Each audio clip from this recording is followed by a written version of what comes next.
Bom, moçada, essa é a terceira aula do nosso estudo de sólidos, né? Geometria espacial. A gente já falou de prismas e cilindros, nós já falamos também de pirâmides e cones. Acesse aí as aulas anteriores, dê uma retomada, tá ok? E para a aula de hoje, nós vamos falar de esfera.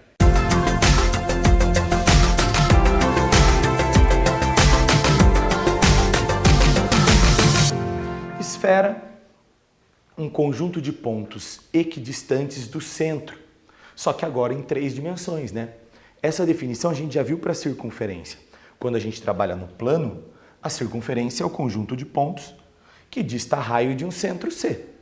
Aqui eu tenho a mesma coisa. Eu tenho um centro da circunferência aqui, no caso da esfera, né? O centro da esfera. E eu pego o conjunto de pontos que equidista dela. Só que agora, nas 3 dimensões, ok? Então, considerando aqui uma esfera de raio R, a gente pode falar em área e volume.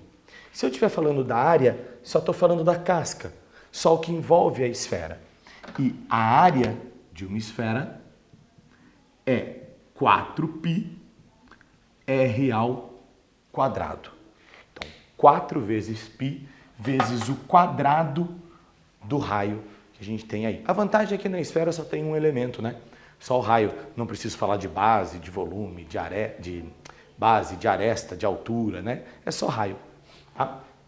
O volume de uma esfera, o que vai ver a região interna dela, né? A capacidade, o volume é obtido por 4/3 do produto de πr ao cubo. Então, área da esfera, 4πr², volume da esfera, 4/3 de πr ao cubo. Ok? Bom, para falar das partes da esfera, né, a gente tem alguns elementos para trabalhar, assim como a gente fez em circunferência. Também nós já fizemos o estudo das circunferências na aula de áreas de figuras planas. Né? Para a esfera, nós temos 2 tipos principais de regiões para estudar, que é o fuso esférico e a cunha esférica. Note que a princípio eu deixei o mesmo esquema para a gente poder discutir a diferença entre cada um. Antes, note que nos dois eu parti do centro com 2 segmentos. Isso é um detalhe importante, porque assim como na circunferência, quando a gente estuda a esfera, nós dependemos inevitavelmente do ângulo para poder determinar essas 2 regiões. Então vamos supor aqui um ângulo alfa, tá ok? E ali também um ângulo alfa. Então abrimos um segmento ali, tá? De medida alfa e vai determinar essas regiões. Agora, qual a diferença entre fuso e cunha? Para te ajudar a guardar, lembre de fuso como fuso horário, né? O fuso horário, aquela divisão que a gente tem no planeta. Só a capa, é só o que importa para o fuso horário e a parte de fora, não é mesmo? É a mesma ideia aqui no fuso. Então, quando eu falo em fuso esférico, eu estou falando só desta parte externa que eu estou destacando, tá ok? Então aqui, ó, ela vai pegar esta parte do roxo, né? A parte que passa lá atrás. Vamos evitar aqui o centrinho. Então tá aqui, ó. Toda essa região. Nós temos aqui só a parte da frente, então. Ora, se é só a parte da frente, o que a gente vai determinar aqui está associado com a área. Lembra? A área que é só a casca. E não vamos pensar numa fórmula nova, não. Vamos fazer associação com a regra de 3. Né? O que eu sei? Uma esfera completa tem 360 graus. E aí, 360 graus equivale a uma área, como a gente já viu, de 4πr². Esse ângulo alfa determina uma certa área. Essa área é a área do fuso. Então, toda vez que eu falar em fuso, eu vou falar em área.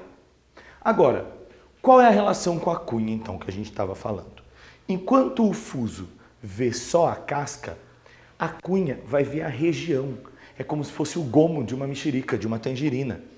Então, a cunha esférica, ela não vai olhar apenas esta parte externa. Na verdade, a gente nem vai se preocupar tanto com essa parte externa, porque o que importa para a gente aí é volume. Então, a gente está vendo toda a parte interna desta região.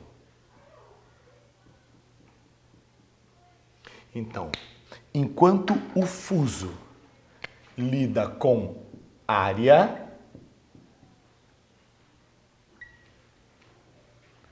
cunha normalmente vai falar de volume. Já vamos pensar numa forma também de eu poder falar em área aqui na cunha, mas a princípio vamos pensar em volume, região. Então o que eu sei? Em 360 graus, o volume da esfera equivale a 4/3 de π r ao cubo, certo? Como nós vimos. Para um ângulo alfa, a gente tem o volume da cunha. Certo?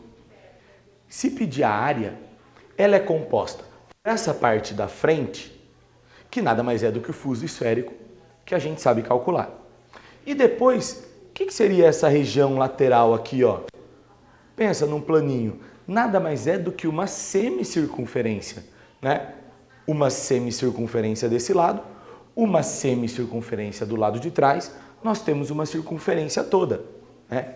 Então, se eu pedir por acaso a área dessa região, vai ser composta pelo fuso esférico e mais a área de uma circunferência de raio R.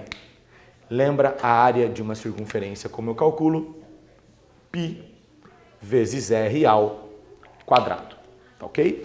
Mais difícil de aparecer, mas se por acaso pedir alguma coisa, também se já tem como determinar, ok? Bom, gente, essa parte é a parte principal de uma esfera, tá? Não tem, são o que vai aparecer na imensa maioria dos exercícios. Porém, pode ser que em casos mais raros, ele peça outros elementos que nós vamos dar uma olhadinha a seguir. Bom, gente, então agora esses dois últimos elementos, como eu falei, são bem menos frequentes de aparecer do que aquilo que a gente já viu, né? Mas acho que vale a pena a gente dar uma passada assim. Primeira relação, né? Vamos conhecer esses dois elementos. Imagine uma laranja, né? E aqui eu pego a tampa dela, tá? Inclusive nós vamos ver de duas formas, ou considerando só a casca da laranja, vamos dizer assim, que a gente chama de calota, e aí se é só a casca, só falamos em área. Ou se é a região compreendida aqui dentro, se é o volume que eu tenho lá, e a gente fala de segmento esférico, né? Também pode falar em volume da calota, mas não é tão usual, né? A ideia da calota seria só a parte de fora, ok? E a outra região que seria mais ou menos o contrário disso, né? Eu pego a laranja e tiro a tampa de cima, a tampa de baixo e vejo só essa região, zona esférica. Mas aí, é bom você ficar esperto, nós estamos falando só do contorno. Então a zona esférica é só a casca dessa laranja, né? A gente acaba não falando, nesse caso, sobre o volume, tá? Então, tanto nesse aqui, área da calota, quanto ali na área da zona esférica, os dois são calculados da mesma forma. 2πrh.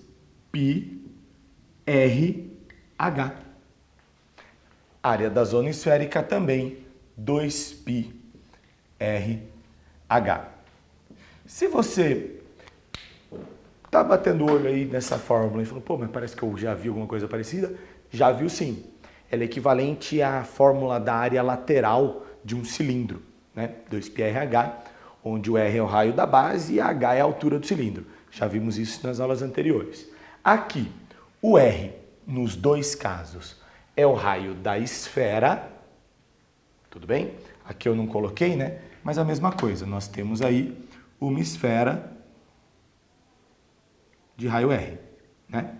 Então, nos dois casos, o R é o raio da esfera e a altura H é a distância. No caso da calota, da tampa aqui de baixo até o topo da esfera lá em cima, e aqui eu tenho a altura entre essas duas tampas.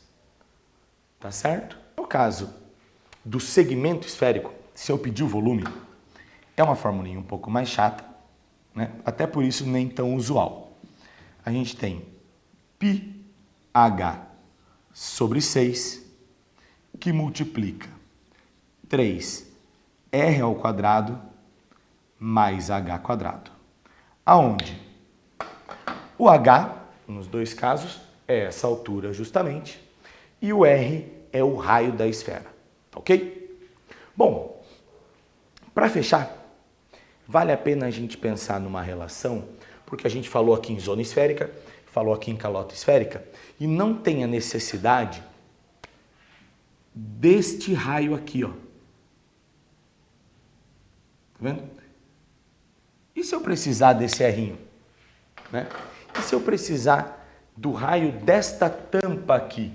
Né? Tanto aqui na parte de cima, ou aqui, né? Tanto em cima quanto embaixo, alinhadinho. Vou chamar de errinho. Né? E se eu precisar desse raio para saber aonde ele foi cortado, qual é o raio dessa circunferência formada, como é que eu faço? Então vamos para a última parte aqui da aula para a gente mostrar essa relação. Então olha lá, moçada, aqui no final, é bom a gente comentar. Então eu tenho uma esfera aqui de raio errão. Guarda essa informação, tá? Como a gente fez até agora. E aí, em algum lugar dessa esfera, eu corto. Como se eu tirasse uma tampinha ali da laranja.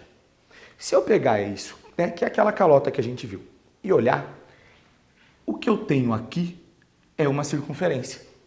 E já aconteceu exercícios onde o vestibular, o concurso, a prova, enfim, pede o raio dessa esfera, dessa circunferência, desculpe, ou até mesmo a que distância do centro da esfera eu fiz esse corte. Então nós temos aí 3 elementos.